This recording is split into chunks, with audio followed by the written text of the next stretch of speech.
Alam ko lang yung mga Dubongko family, Lord family, Lorana family, Mahusay family, Haima family. Thank you very much. Mahusay family sa likod. Thank you very much. Pro Life. Saros. Thank you. Maraming salamat sa pagpunta ninyo dito sa amin. Wini-welcome namin kayo.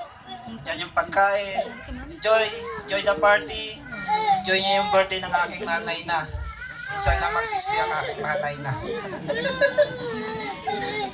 Iyak na naman, oh. Kanina ka pa, eh. Ayun lang. Hindi ko na papatagalin to. Welcome. And thank you very much sa inyo. Napalakpakan naman po natin sila. Ayun, umiiyak na yung celebrant natin. Mi, ano na Mi? Kaya pa? Kaya kanina ka pa daw napagalita ka tuloy. Charot. So, yun po, no? Siyempre, Mi, hindi pa po din kita nababati. Kanina, ano lang yan, eme. Kasi, kunwari doon. So, happy birthday po. Mi, ilan taon ka na po? 16.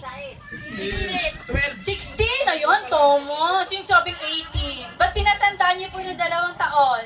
Ayan, 16. Mi, always remember today, you are 16 years old. With 44 years of experience. Diba? Napakabata ni Mami. Kutis Koreana, napakasarap niyang make-upan eh. Kasi parang hindi na kailangan ng make-up. Yan, tawa ka lang, Mi. Ganyan lang dapat. And Mi, alam niyo po ba, kanina po, nagchichismisan kami nung, niyo po, sino bayaw po ba yun? Ayan po, kanina, kung alam niyo po ba, ano po bang ibig sabihin ng mahusay dun po sa probinsya nila? Sabi po nila kanina, magaling. Tama po ba, sir? Magaling. Parang sa Tagalog din naman magaling, di ba? Pero ano po, galing po ng asawa na nabigay po sa inyong apelyido mahusay. Dahil alam niyo po ba na sa Waray, ang ibig sabihin ng mahusay ay maganda. Di ba? So, ang pangalan niyo po, Virgie Maganda. Ayan, ipangalandakan niyo yan, Mami. Maganda ako.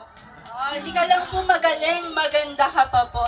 And dahil napakaganda po ninyo, ayan, your family prepared a video tribute in your honor po. So ayan, we can't wait to share it to everyone. Yun nga lang talaga ay pagtiyagaan na po natin ang ating maliit na screen.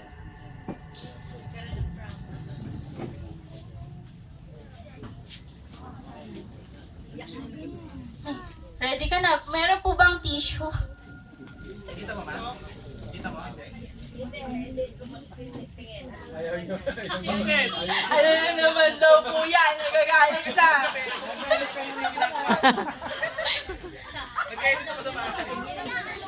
Kanina ba nagagalit si Mami? Sabi niyo sa munisipyo lang.